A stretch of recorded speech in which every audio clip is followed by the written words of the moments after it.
آگے وَلَسَوْفَ يُعْطِيكَ رَبُّكَ فَتَرْضَىٰ، میرے نبی آپ کا پروردگار آپ کو وہ کچھ دے دے گا جس سے آپ راضی ہو جائیں گے۔ یہ بھی کب کہا جا رہا ہے، کس ماحول میں؟ جب کچھ بھی نہیں تھا، کھانے کو کچھ نہیں تھا۔ نبی علیہ السلام نے پوری زندگی میں لگاتار 3 دن پیٹ بھر کے کھانا نہیں کھایا۔ لا الہ الا اللہ۔ جب کچھ بھی نہیں تھا اس دور میں کہا جا رہا وہ ملے گا جس سے آپ راضی ہو جائیں گے۔ یہ بھی بندے کی بس کی بات نہیں، یہ کس کے بس کی بات ہے؟ اللہ کے بس کی بات ہے۔ اسی جملے سے پتہ چلتا ہے قرآن محمد الرسول اللہ کی تصنیف نہیں ہے، اللہ کا کلام ہے، جو اس نازک ترین وقت میں اتنا بڑا دعویٰ کر رہا ہے۔ یعنی یہ کائنات اس پر گواہ ہے اور رہے گی کہ آپ کو وہ کچھ ملے گا کہ آپ راضی ہوتے چلے جائیں گے، آپ کو ملتا جائے گا، آپ راضی ہوتے چلے جائیں گے۔ ہر چیز جو ملے گی وہ بدرجہاں بہتر ہوگی پہلے سے۔ وَلَسَوْفَ يُعْطِيكَ رَبُّكَ فَتَرْضَىٰ، اللہ دیتا چلا جائے گا، نبی راضی ہوتے چلے جائیں گے۔ لا الہ الا اللہ۔ اس پر بھی قسم کھائی گئی کہ یہ کائنات شاہد ہے۔ اللہ کہہ رہے ہیں یہ کائنات گواہی دے گی کہ محمد کو وہ ملے گا جو کسی کو نہیں ملا، اور وہ ملے گا صلی اللہ علیہ وسلم جس سے آپ راضی ہو جائیں گے۔ تو کائنات گواہی دے رہی کہ نہیں؟ آج بھی گواہی دے رہی کہ نہیں کائنات؟ 23 سال کی مختصر مدت میں وہ انقلاب آیا جو کسی نے دنیا نے کبھی دیکھا ہی نہیں تھا۔ وہ انقلاب آیا، اذان ہو، اقامت ہو، نماز ہو، حج ہو، جہاں چلے جائیں اللہ کے ساتھ محمد الرسول اللہ کا ذکر ملے گا۔ یہ ایک تحقیق سامنے آئی نا، دنیا میں 24 گھنٹے میں کوئی ایسا لمحہ خالی نہیں جب اذان کی آواز نہ آ رہی ہو۔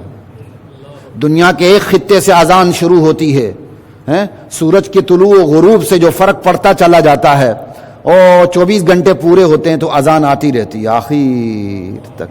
یہ کیا ہے؟ وَلَسَوْفَ يُعْطِيكَ رَبُّكَ فَتَرْضَىٰ۔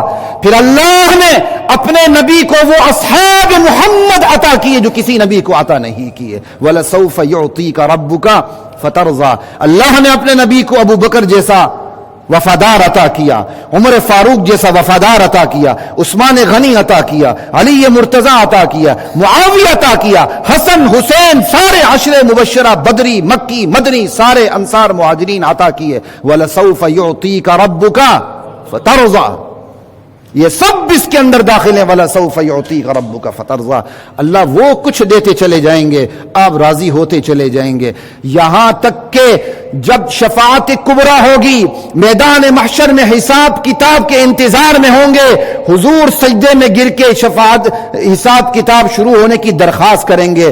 یہ بھی کیا ہے؟ وَلَسَوْفَ يُعْطِيكَ رَبُّكَ فَتَرْضَىٰ آتِ مُحَمَّدًا الْوَسِيلَةَ وَالْفَضِيلَةَ وَابْعَثْهُ مَقَامًا مَحْمُودًا الَّذِي وَعَدتَّهُ، یہ سب وَلَسَوْفَ يُعْطِيكَ رَبُّكَ فَتَرْضَىٰ، پھر آپ کو اپنے امت کی شفاعت کا حق ملے گا۔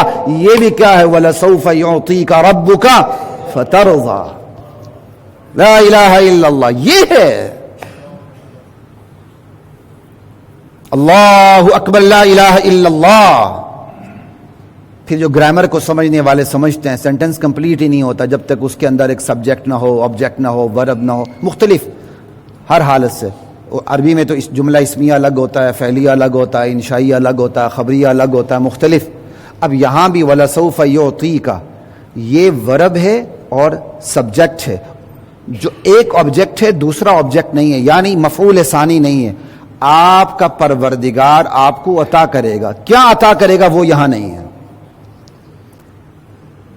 یہ ہے کلاسیکل لینگویج، یہ ہے فصاحت۔ ایک آبجیکٹ کا ذکر ہے، سمجھ آئی؟ کب کسی ورب کا ایک آبجیکٹ ہوتا ہے، کسی کے 2 آبجیکٹ ہوتے ہیں۔